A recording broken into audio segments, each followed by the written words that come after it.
Hatch Act, you can still hold elected office. You can run for a nonpartisan office, and you can run for an elected office.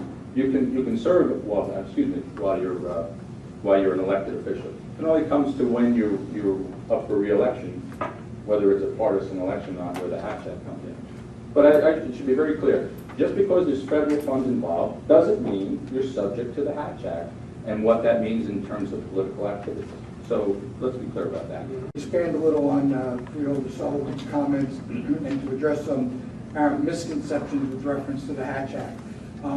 And the distinction that has to be drawn is the ability to participate in partisan campaigning and the ability to run for office. The Hatch Act does not in any way, shape, or form prohibit employees from engaging in political activity. It absolutely does not. Every employee is free to participate, even in partisan elections. The prohibition that applies to them running for office.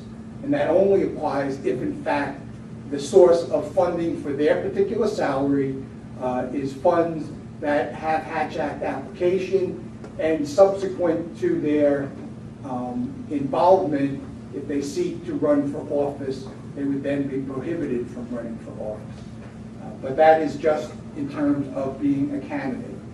So I know that at the beginning there was a speaker that specifically said that employees are prohibited from engaging in political activity. That is absolutely incorrect.